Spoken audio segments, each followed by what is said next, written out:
Hello, it's me. Hello and welcome to another riveting Q&A session hosted by me.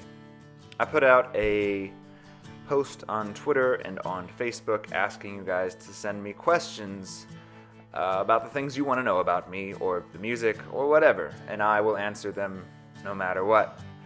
I haven't done one of these in a while, but most of the questions were about one thing and one thing only. And it was surprising. It was about writing. So this is a Q&A about writing.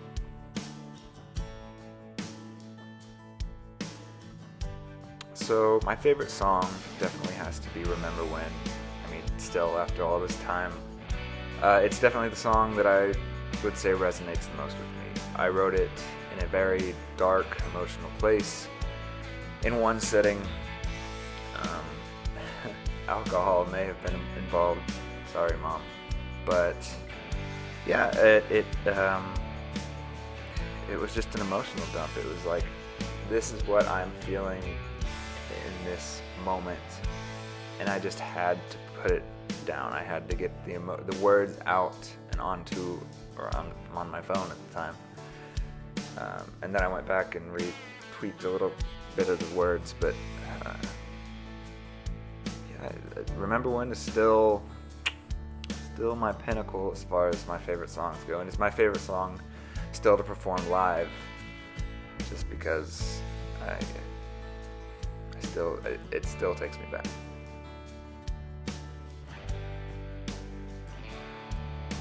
Ooh, this one's hard.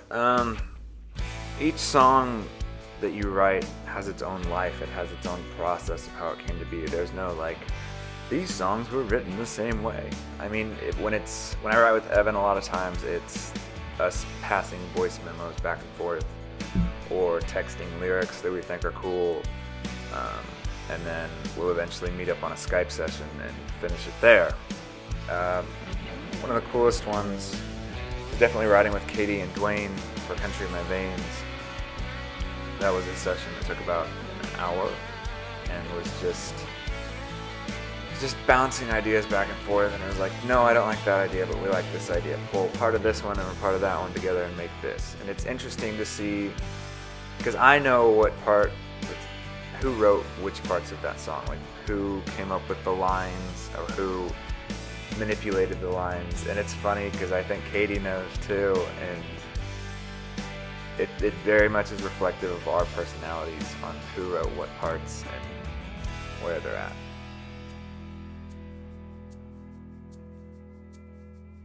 The first song I ever wrote was a song called Stay With Me.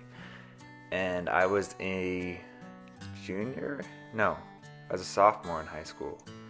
And I had written it about a girlfriend of mine who was older and was moving away to go to college. So it was in between my sophomore and junior year of high school. And it's not very good. It's not, it was never recorded. There's a reason for that.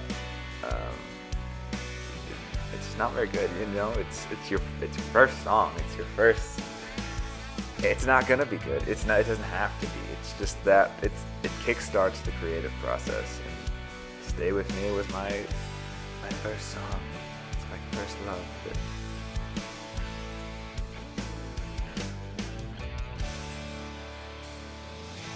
You know, inspiration for writing songs comes from a lot of different places.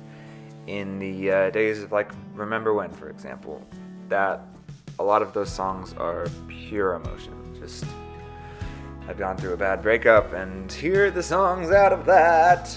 But now it's things people say. It's finding the little things people say and using them for songs. So I've got a song I'm working on right now that I heard the line.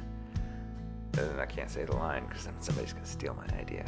But I heard a line on the news, and I have kind of molded a song idea around it.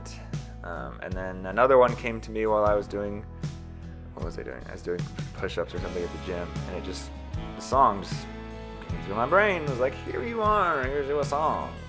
So inspiration for songwriting, again, it comes from anywhere. It's something I kind of have struggled with a little bit in recent years, just because I want the songs I write to be me. I want them to be something that I believe in or that I feel, and I think that's why when we do live shows, we don't do some of the early stuff anymore. Because the early stuff, I hate to say it, but I was trying to imitate country stars. Because if you want to be a country star, you want to be a famous country star, you got to be what's on the radio.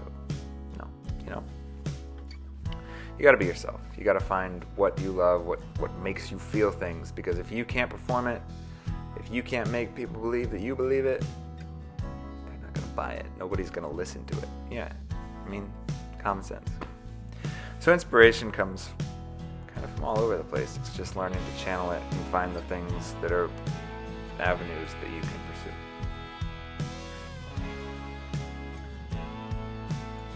So, some of you know, for a while, there were new originals coming out on this channel that I would do acoustic versions of and kind of demo tape it. I stopped doing that just because I was really trying to get back into writing, and it was working, bro. It was working really well for a while, but I just ran out of time. Right now, I ran out of time, I guess, the last few months to really get into deep writing. It's something I'm still trying to get back into. But as far as new full recorded originals go, I'm headed back to the studio next month to record June Night, which I announced a while back is a new single written by Evan and Leah. Made some changes to that. Josh and I have been working on it, and we're gonna record Brave as well. We're gonna record. June Night will be out before Brave is, but we are definitely going to record Brave for those of you who are Brave lovers. And then we're gonna do a full version of the T-Swift medley I did. We're doing full band, full production on that, just because it's fun. It's something different, and you gotta have a good cover sometimes.